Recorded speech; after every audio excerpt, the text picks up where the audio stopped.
Hi, everyone. My name is Alan Chase. I've been asked to give a paper presentation for the Graduate Student Conference at Concordia.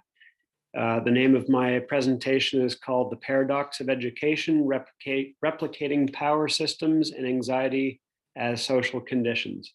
I'll be sharing a PowerPoint slide that'll have some guiding questions as I go through my paper, and I'll be providing my contact information as well so that people can leave comments and questions for me after the presentation.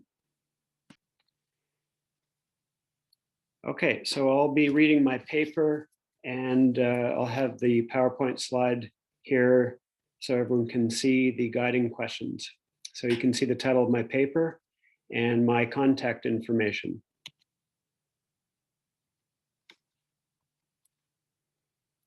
I'm a first-year PhD student in educational studies at the University of New Brunswick, and there's my email, and I'll also be giving that at the end of the presentation. All right, so I'll get on with the paper here.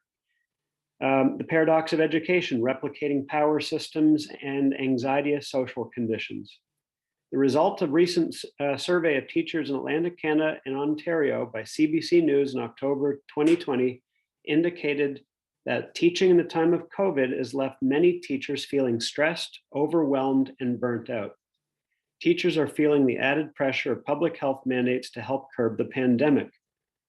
In addition to a profession that has no shortage of bureaucratic policies and physical limitations, teachers are often unwitting subjects of public criticism and neoliberal forces.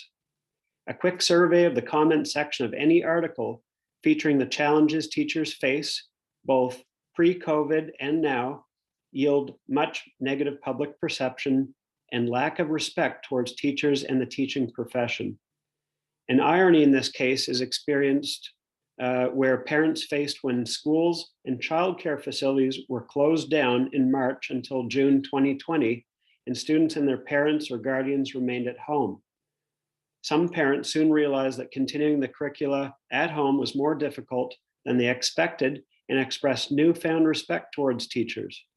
Still, a common theme drawn from the comment section of the CBC News article in late October 2020 indicates that teachers should, quote, quit complaining because they've been on vacation from March through to the summer, end quote. Furthermore, in a mid-October interview with Rick Cumming, who is the president of the New Brunswick Teachers Association, host of Information Morning Fredericton, Terry Sege asked what teachers needed more of while they're teaching during COVID. Mr. Cumming's response was time. Teachers need more time. In a recent follow-up interview, Mr. Cumming expressed that, quote, teachers are feeling stressed and anxious throughout the COVID-19 pandemic, and teachers are experiencing less preparation time, end quote. They really don't have any downtime whatsoever. So, expanding from recent graduate coursework and discussions relating to the meanings and purpose of reflection in education, this essay seeks to examine the results that causes the deficit of thought and reflection that has on the professional practice. In light of perceived and actual constraints of time, educators are expected to uphold professional standards relating to keeping abreast of current trends in one subject area and other related intellectual pursuits that meet expectation of being a competent educator. However, the reality of teaching is often mired in bureaucratic dictates, ever-shifting mandates, and knee-jerk reactions to government initiatives, notwithstanding the stresses of the ongoing pandemic. Teachers ultimately lack the necessary time to achieve deep reflection. The guiding question for this paper is the following. Is it true that deep reflection is a vitally important professional practice for teachers, but that teachers today have too little time for deep reflection? The question raises other questions that surround the importance of deep, reflective thought and professional practice for teachers. What are the dangers of not stopping and thinking? What are the causes of teachers not having enough time for reflection and deep thought? Is having the time for deep contemplative thought a marker of privilege in this busy world? Argued hereafter is the notion that the time needed to educate is like a paradox, where busy work and bureaucracy of teaching purposely throttle teachers' ability to think and therefore result in the replication of a largely unthinking, unreflective, and anxious society. Section 2, the reality of teaching and reflection. In an essay surveying the status of thought and reflection among the themes of technology and education, Alan Rose, in 2013, maintains that actual reflection and deep thought occurs in conditions of, quote, solitude and slowness. The reality for most people, however, is that the contemplative way of life is stymied by busy schedules and, quote, ceaseless commerce, bustling bureaucracies, and hectic workdays amidst the ubiquitous drone of technological devices. Teachers are not immune from this reality. In a profession that holds sway to the replication of society and norms, teachers ought to serve as exemplars to model ways of being in the world. However, the reality that many teachers rarely have time to stop and think, given the surmounting workloads and responsibilities beyond educating. Given the circumstances of the ongoing pandemic, teachers are now the adjuncts of public health, responsible for enforcing and ensuring sanitization practices, mask wearing, and providing distance/virtual learning to students with underlying health issues. Elementary teachers have been assigned additional supervision duties and have no preparation time in the mornings because students immediately enter school upon arrival. Middle school teachers have full or normal size classrooms and must ensure mask wearing occurs at all time. High school teachers now have 50% of students each day because of the 1 day on, 1 day off rotation of students. This, by the way, is all the teaching parameters that are in New Brunswick at the moment. On non-face-to-face teaching days for high school teachers, teachers must provide students who are presumably at home with virtual learning and are still required to ensure their daily virtual attendance. Given the pressures to teach through the curriculum, assess, and report, teachers rarely have time to stop and think. Rose mentions in several instances that reflection is part of teachers' professional expectations, but the reality of teaching and expectations of teachers does not equate. Instead, trust in teachers' professionalism is eroding among partisan political and bureaucratic initiatives. Public distrust and increasing pressures from neoliberal agendas concerning, quote, outcomes, efficiencies, accountability, and preparing learners to compete successfully in the global marketplace, end quote. Schools, it seems, also replicate the values of capitalism, hierarchical authority, and dominant values in society. How then do educators reasonably expect to engage in meaningful reflection and exemplify contemplative thought as a way of being in numerous external forces, if numerous external forces hinder them? What is lost socially, politically, or otherwise when teachers and students by extension are unable to engage in meaningful thought? And what are the consequences from deficits of thought? Section 2, contemplative life and relations of power. Thought and contemplation form the highest and purest activities of which humans are capable. The human condition, according to Hannah Arendt, is comprised of labor, work, and action. Arendt's proposition to, quote, think what we are doing, end quote, regardless of the historical or political circumstances, aids in countering the heedless recklessness or hopelessness, that confusion or complacent repetitions of truths which have become trivial and empty. The reversal in order between contemplation and action results in contemplation itself becoming meaningless. This notion, according to Arendt, has become one of the hallmarks of Western philosophical tradition, dominated by the never-ending reversals of idealism, and materialism, of transcendentalism and immanentism, of realism and nominalism. These philosophical reversals result in two possible sides of power: relations among people and relations of domination. Teaching, where knowledge is presumably passed on from one to another, is a power relation. Knowledge then has become instrumental and commodified and is a prize for its control value. Institutions such as schools embody diverse techniques for its control value. Institutions such as schools embody diverse techniques for achieving the subjugation of bodies and the control of populations, or in other words, biopower, according to Foucault. How is the notion of truth mixed into the experience of power relations?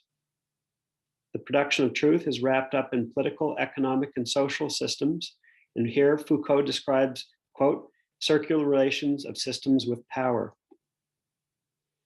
that are linked with regimes of truth, which are conditions that form and develop capitalism.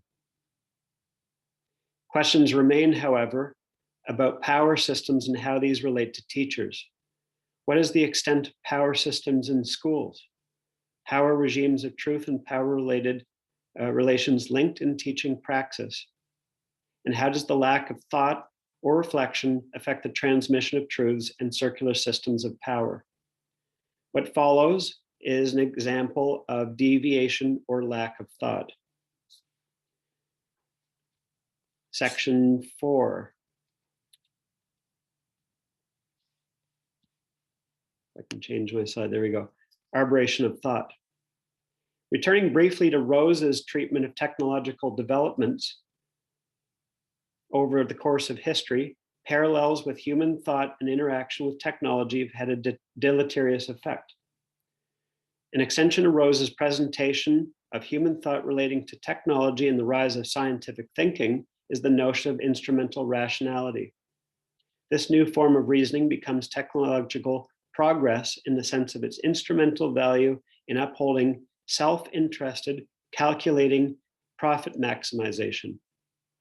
The pervasiveness of this instrumental way of thinking is, according to Horkheimer and Adorno, a new kind of formal technological reasoning, which has led modernity to its excesses. The personification of the modern era is in Adolf Eichmann. And here's the example from Arendt. Eichmann, who did his job with spectacular efficiency, but did not seem to grasp the real meaning of his ends, the means to which he executed so rationally. Drawing from Hannah Arendt's coverage of the Eichmann trials in Jerusalem in 1961, what struck Arendt about Eichmann was his banality. Quote, the longer one listened to him, the more obvious it became that his inability to speak was closely connected with his inability to think. Far from being a monster or evil, Eichmann personifies the instrumental, techno-rational, unthinking man or person. Perhaps more insidious is the notion that there are so many people like him who are neither perverted nor sadistic and are terribly and terrifyingly normal. These are Arendt's words. Arendt's example is one extreme case that addresses the dangers of not thinking. The following, a final example, will help connect the many strands that are addressed in this essay, although further questions remain. Section 5, modernity and anxiety in society. Anxiety and unthinking/unreflective life are linked, resulting in moral panics, post-truths, illiberalism, and social decay. Anxiety is a natural experience of being as well as a social condition. The resultant assaults on reason, however, cause decay in society and deficits in thought. COVID-19 may be perceived as a crisis causing economic and social harm.